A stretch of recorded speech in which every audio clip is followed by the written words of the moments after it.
Khatchaturian of Armenian Sports News, joined today by UFC featherweight Isaac Dulgarian, the Midwest Choppa. He is finally getting ready to make his UFC debut. It's been a long wait for you, Isaac. You've obviously dealt through some injuries and whatnot, but you're healthy. And how do you feel right now with just a week away from the fight? Man, I feel better than I have for any of my other fights, man. I have a game plan for this fight. I'm well prepared, well trained, and I had enough time off since my injury to fully recover. So I'm feeling really good about it. I'm in good shape, strong, healthy, so can't be any more blessed. So you have five professional fights under your belt in the FAC. You're 5-0, and five first round finishes. Impressive. You're one of the top prospects in the UFC coming into this fight. What goes on into your routine now with 1 week to go left until your debut? What should we expect from you? Like training wise. Yeah, like the next week, weight cut and all that stuff. Gotcha. Yeah. So basically, I'm just gonna be taking it easy. All the hay's in the barn. I've done all the hard work already for weeks and weeks and weeks. So basically, it's just let my body recover so that I'm sharp on fight night.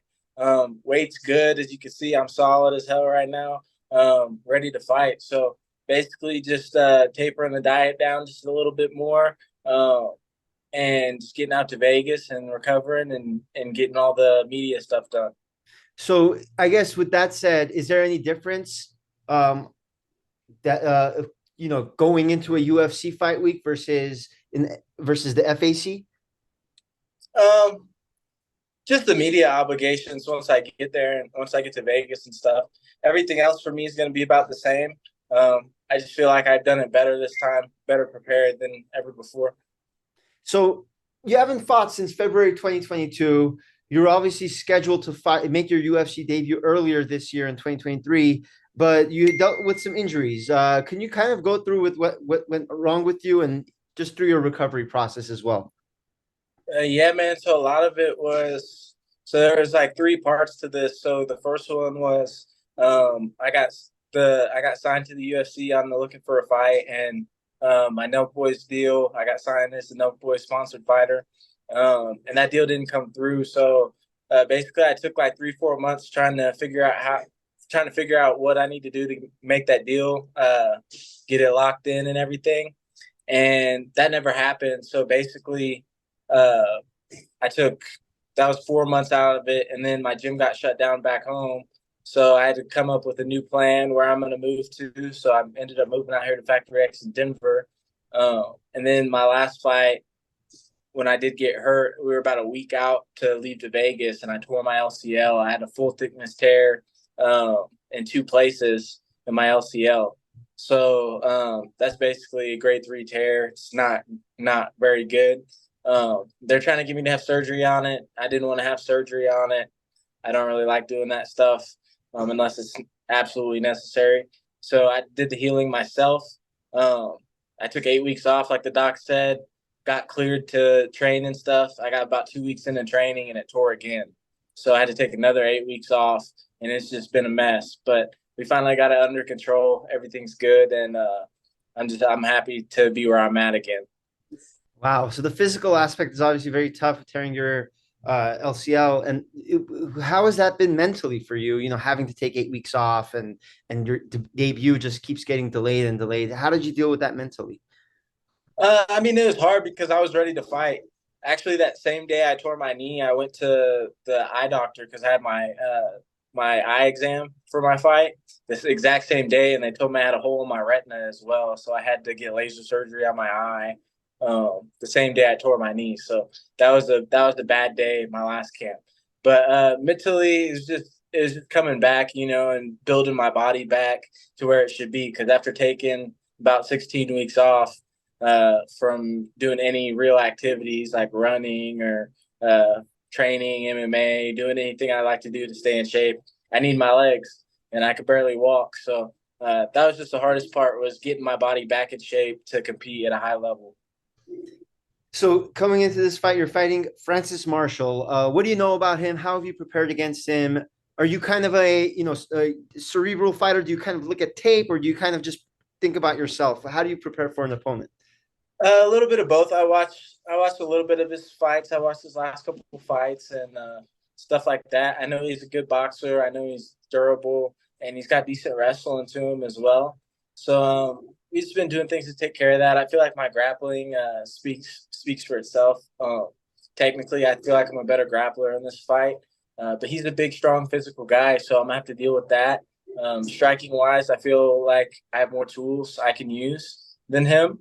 Um, but it all just depends on if I use them or not. You know, I have to perform, and if I perform to the best of my abilities, I think it could be an easy night. If I show up as a C fighter instead of an A fighter, it might be a tough one. So we'll see what I show up on Saturday night. So I know every athlete says they don't look at this stuff, but I'm going to ask anyway. You are a Vegas underdog going into this fight. Did you know that? If you do, you care about it? How does that even give you some motivation? What do you have to say about that? Yeah, I honestly assumed I would be a dog in the fight. But hey, let's go make some money. All my fans, they can make some money on this one. So, uh, yeah, I'm a big dog. So, make your bets, put them on me, and I might pay off your mortgage or something. You never know. Very well noted. I was actually very surprised you're an underdog just from your first five performances. Maybe it's the layoff. Maybe the market's like, oh, he hasn't fought in a year and a half. Who knows? But Yeah. no, that's very exciting. And you also talked about your transition from Kansas City to Denver. How has that been? How has that been like for you? Obviously, changing gyms is very difficult. What's that transition been like for you? It's been pretty good, bro, because I bought an RV, so I've been living in my RV. I'm actually parked right outside Factory X right now. So um it's been smooth for the most part. We have hiccups here and there. Like our car broke down like a couple weeks ago, so we haven't had a car to get around in Denver until after my fight when I go bring my cars back out here. So that's really it. Everything else is pretty straightforward. I love Kansas City. I love the city back home a lot more than Denver, but I have got to go on a lot of like hikes and high altitude backpacking trips out here during my camp on the weekends. So that's also been great to get away a little bit during camp. Yeah, that high altitude in Denver. Do you think that might give you a little bit of an edge going into this fight, training in that high altitude? I feel like it'll help me push into deep waters a little bit more. I haven't been there yet in my fights, but I have the ability to. So I think it's going to help out a lot. Uh, like I said, Denver's about what 5,500 feet ish, somewhere in there. Um, so that's where I've been training at. And then on the weekends, I'm at 10,000 to 14,000 feet damn near every weekend. So just backpacking with like a 30, 40 pound pack on. So that also will help a lot. Yeah, I see that on your Instagram a lot. Hiking is definitely a big part of your life. Um, so, uh, you're obviously a big Kansas City guy. I'm going to switch gears here a little bit. NFL season's coming up. You're a Chiefs fan, correct? Yeah, I like the Chiefs. I rock with them. So, any excitement going into the season? Any thoughts on them going back to back in the Super Bowl? So I heard that they're actually favored to win all their games this year. So that's exciting for the city. Um, I'm not a big fan of football. I don't really watch a lot of football, but I know Kansas City's got good things going on with football, and it's helping the city out a lot with what they're doing. So they're bringing in a lot of revenue with their NFL team, and I hope I get to meet some of those guys and maybe show them around the MMA world a little bit. Absolutely. And I saw your post about the Kansas City barbecue being rated number one. Is Yeah. that something you're looking forward to after the fight? Chowing down on some Arthur Bryant's. Definitely. My favorite places out in Kansas City are Elsie's Barbecue and Slaps. So I can't wait to get out there. We tried to get barbecue out here in Colorado earlier in my camp, like when we first got out here, and it was so bad I didn't even order. We walked in and walked out. I was like, I can't do this. So it's disrespectful to barbecue. So I can't wait to get back to Kansas City and get some of that. I know me and my few of my buddies are gonna go get some right after I fight. So. Awesome. Yeah, I've only had Arthur Bryant's, but everyone says that that's like a tourist trap. So is that true? Do you think it's too touristy? Uh, I mean, there's like levels, right? So, I mean, top three in Kansas City. I don't think it's top three, but uh, a lot of people like it. It's better. It's still better than most places you'll get Yeah, it. So I for sure. absolutely love it. Yeah, it's great stuff.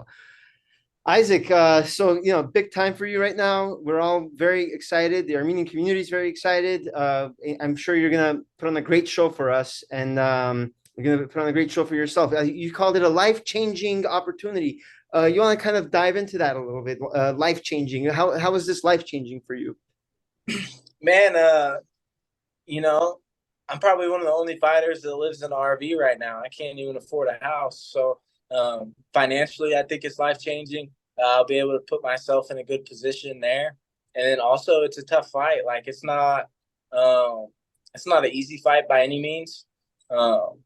Francis is one of the tougher kids. He's an upcoming kid. He's hungry, and I think that a good performance on Saturday is just going to do nothing but shoot me up the rankings a little bit, get me closer to where I want to be. So I'm hoping I can get a good finish in this and hopefully get an early renegotiation of my contract after like one more. That's awesome, and of course, hopefully that gives you a little bit more fire to maybe get that performance of the night bonus. Yeah, that Think about bonus. after every UFC event. Isaac, best of luck to you this coming week. We're all watching, we're all excited, and hopefully you can get that W and make yourself some money, and also get all the people who bet on you some money as well. Yes, sir. I want 10%. You got it. Thank you, Isaac. Best of luck. Always, brother. Thank you.